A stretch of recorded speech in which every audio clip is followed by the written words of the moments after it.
気づく方は気づいたと思います。コペルニクスですね。従来の天動説モデルから地動説モデルに人間の考え方が切り替わるきっかけを作った人物です。天動説から地動説への大転換と、バレエにおけるスタティックシステムからダイナミックシステムへの転換っていうのはね、同じぐらい大きなパラダイムシフトだったと思いますということで、はい、次行ってもらって、従来のサイドアウト制の下ではサーブ側はロングサーブ戦術っていうのがトレンドでした。長い間ねトレンドでしたので、レセプション側のチームにとっては時間的な余裕があったわけです。それを前提にしてアメリカ男子が1980年代に分業システムを導入。レセプションのうまい、レセプションに特化した選手2人をアウトサイドヒッターに据えて、高い確率で A パスを返してサインプレーを仕掛けるというゲームモデル、スタティックシステムを確立したわけでしたね。これが1980年代から90年代、2000年代前半ぐらいまでのレセプション側のデザインされたプレーだったわけです。次行ってもらって。つまりレセプション返球位置が毎回同じになる。毎回 A パスを返せるということを前提に組み立てるサインプレーですね。これがスタティックシステム。特にサイドアウト制の下ではバレーボールのゲーム構造上、いかにして高い確率でサイドアウトを取るかが重要だったわけです。それがゲームの勝敗を決める一番大事な要素だったわけですね。極論しちゃえばサイドアウトさえ取れればよかったので、このスタティックシステムというのは理にかなっていたわけですが、いいですね。ところがラリーポイントシステムになってバレーボールのゲーム構造が変わってしまった。サーブ側が高い確率でブレイクを奪うことが求められるようになったわけですね。そうなるともうサーブ側はレセプション側に時間的猶予を与えてくれなくなったわけです。さらに組織的リードブロックを前提にしてだんだんマルチターンでゲームモデルを考えるようになり始めた。そうするとレセプション側は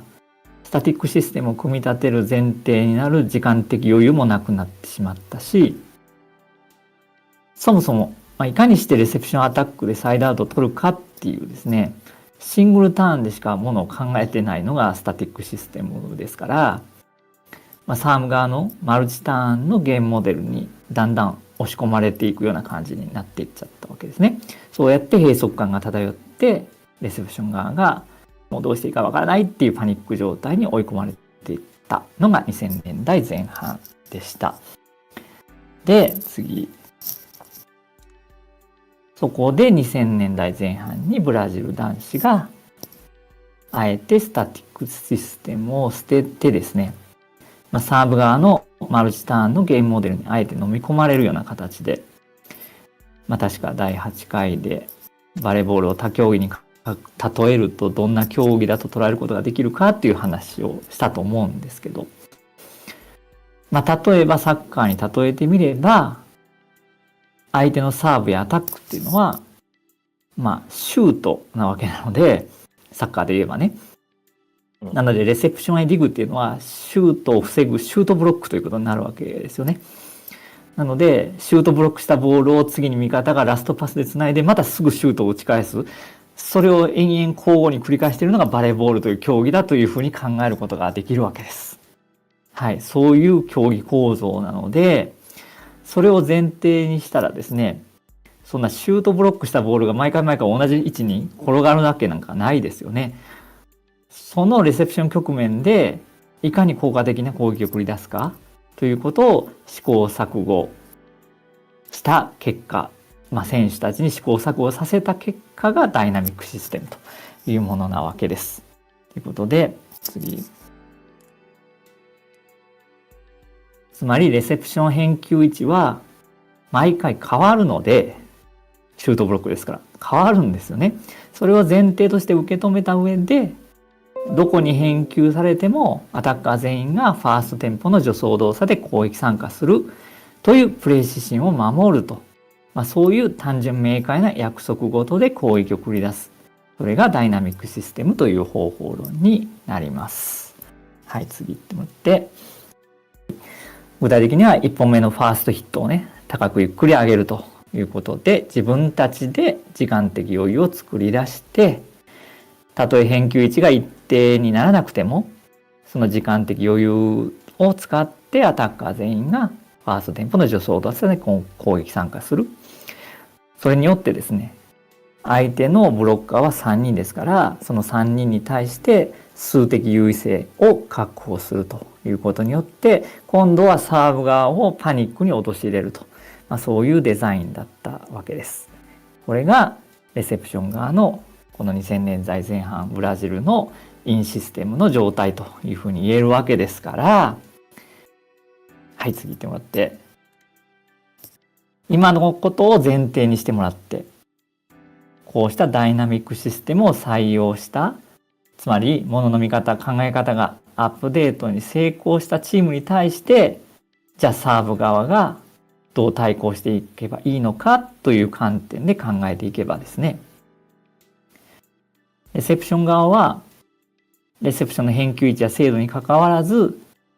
常に4人のアタッカーが全員がですね、ファーストテンポで攻撃参加して、サーブ側のブロックに対する数的優位性を確保しようとしてプレーするわけですから、そういう状態、インシステムの状況を作らせないためには、とにかくサーブ側は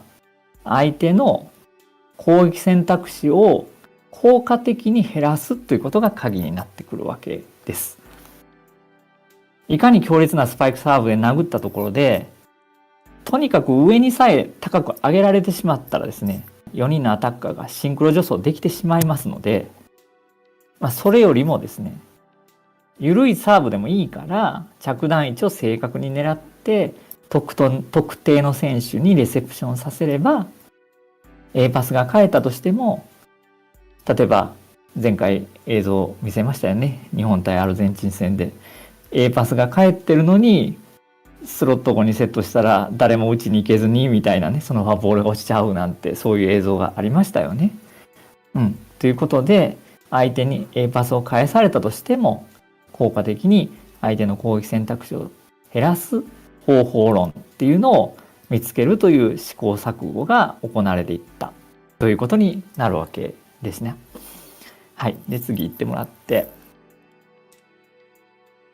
この観点で考えたときにですね、ちょうどこの時期のですね、ワールドカップ2011の貴重なデータっていうのがあったので、それをもとにちょっと見返してみたところ、自チームのサーブを相手が A パスを返したという場面で、どれくらい各チームがブレイクを奪えていたかという数値が並んでいるわけです。A パスだけじゃないですけどね、B パスの時とか C パスの時とか、全体のっていうのが、全部並立して並んでるわけなんですけど、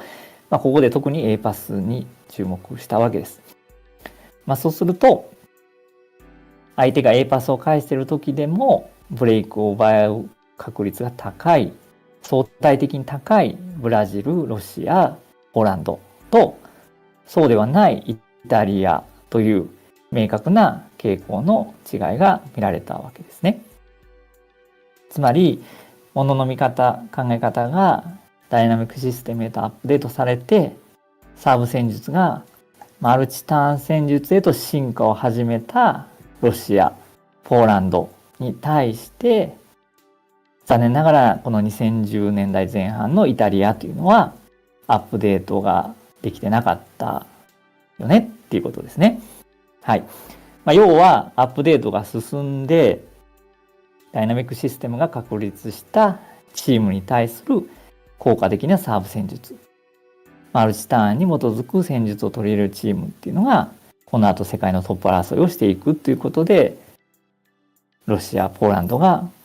それぞれ2012年のロンドン五輪、そして2014年の世界選手権で優勝したっていう映像をお見せしたと思います。はい。ちょっと次行ってもらって、